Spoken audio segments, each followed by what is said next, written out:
You are listening to the Bible 126 show. Find a reason to be here that's bigger than you are. From the creators of Jesus Revolution. Something about that little girl. I think I'm supposed to help. Based on the inspiring true story. My name is Sharon. I'm good at plenty of things. Taking no for an answer ain't one of them. Find your purpose. Make a difference. You want to go on an adventure? Yeah. Ordinary Angels. Starring two-time Academy Award winner Hilary Swank and Alan Ritchson. Rated PG. Parental guidance suggested. In theaters now. There's an ancient phrase, here's what it says: if you try to save your life, you will lose it.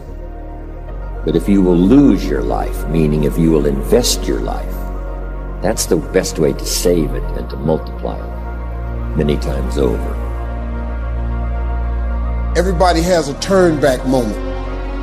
Everybody has a crossroad. You can either decide to continue or to quit, to go forward or to go back. I will my way to the top.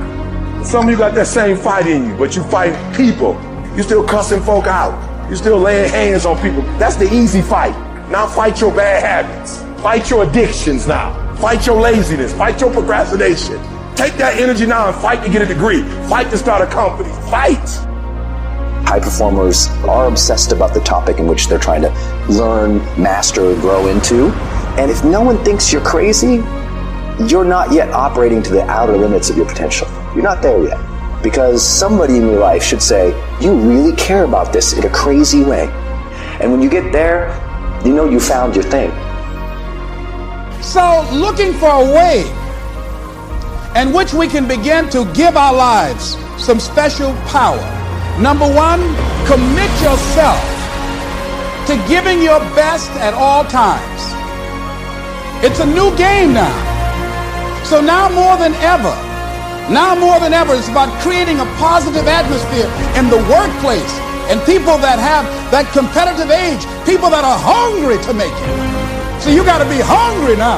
You can't just casually walk around, well, I'll get to it later on. Oh, no, this is a new day right now. Committing yourself to give your best at all times, regardless of the competition to do otherwise, or the influences of negative people that will tell you, hey, look here, don't push yourself too much. Now's the time to push yourself, to always get in the habit of giving the best that you have to share. People need to know you for one major thing first. He works.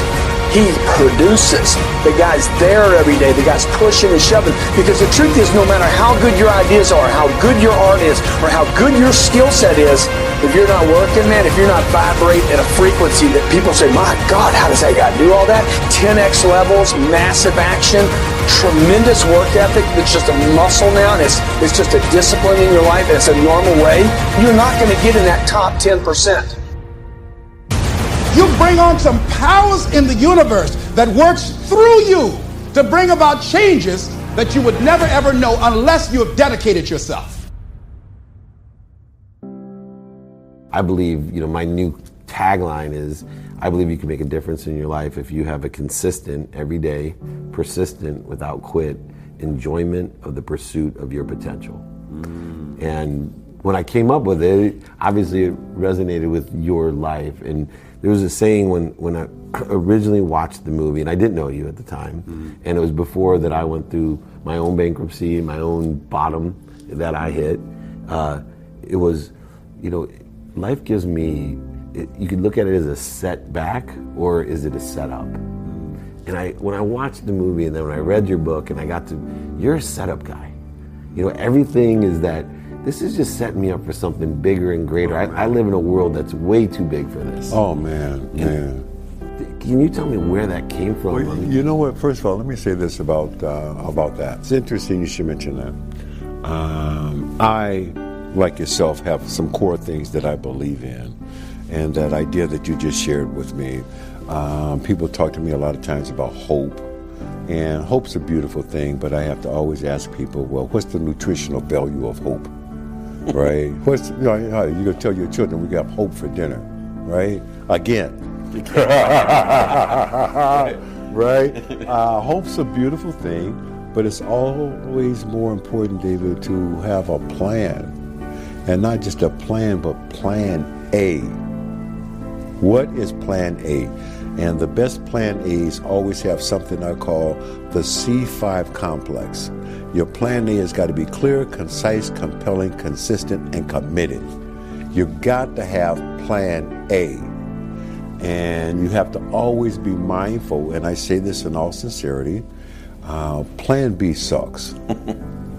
It does. Survival. I mean, you think about some of the biggest names in their respective industries and worlds. Those people were committed to plan A. I mean, I know you're a big NBA fan, as I am. Michael Jordan's got 6 NBA championship rings because he was committed to plan A, not plan B.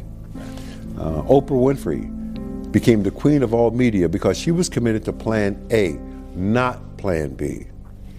Whatever your politics are, Barack Obama served 2 terms as president of the United States because he was committed to plan A, not plan B. Yeah. Plan B sucks, man. Yeah. Right?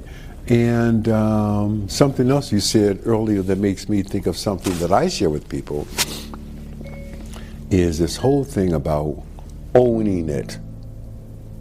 Yeah. I have to explain to people all around the world, why do you spell happiness with a Y? That Y is there to make us all mindful that it is you and your responsibility, you and your opportunity to create the life that you want for you and your family. That's why we spell happiness with a Y. If you really analyze your beliefs, you'll change them. Right. I had a friend one time, I was trying to figure out where do beliefs come from. Because all religion and all science will tell you, you got to believe it. William James from Harvard, 1900, he said, believe and your belief will create the fact. So belief is an interesting word. You got to believe it. And I was having lunch with a mentor one time, and he said, our belief system is based upon our evaluation of something. Frequently, if we reevaluate a situation, our belief about that situation will change. It was like bells were going off my head because I was trying to understand belief. How do you change your belief? Well, he told me it's through reevaluation. And so I started to evaluate myself and reevaluate what I was doing. It took me 9.5 years, but I figured out why I changed. And it was the repetition of information. Thank you. You're in sports, you Yep. know, it's repetition. Yep. Repetition. Well, but practice doesn't make you perfect. Perfect practice makes you perfect. There's a big difference. Great point. And so I found that the part of our mind that controls our behavior is not the part of our mind that gathers information. School deals with the part of your mind that gathers information. And so we gather all kinds of information, and if we can remember it, they give us a test, we pass the test, we get the degree, and we're educated. That's not education at all. That is gathering information. Education, as Hill pointed out, comes from the Latin educo, meaning to reduce, to develop, or to draw from within. We have genius in us. We have absolute perfection in us. And what we have to do is learn how to tap into that, to let it out. But we have a part of our mind that controls our behavior, and that's where a paradigm is. And the paradigm literally controls our behavior. I don't care what you're doing. If you're not altering the paradigm, you're not going to improve your results. Many people may or may not know, you can actually name your alarm. So my alarm, I don't put it by my bed. Why would you condition yourself to put something as important as what's going to help you get up in a place where it's easy for you to make an excuse, right? So my phone is across in another room for 2 reasons. Number 1, I have to physically get out of bed. And number 2, Amy's going to kill me if that goes off for too long. So I am sprinting to turn that thing off. And the first thing I see on the screen is my mother's name, Jan Fishman Newman. My mother passed away 11 days before my 8th birthday. So if the first thing I see is Jan Fishman Newman, you think I'm hitting that snooze button? When I'm 42 years old, my mother passed away at 38. I've been given 4 extra years, 1 day at a time. You think I'm gonna hit that snooze button? And so for me, I've conditioned myself to connect to what drives me to recognize you will not make an excuse. Man, see, I knew about mom, but I didn't know the phone piece of it. I didn't know that. And then I'll share with you, it's actually right here, same journal. Once again, it's all the environment that we set up.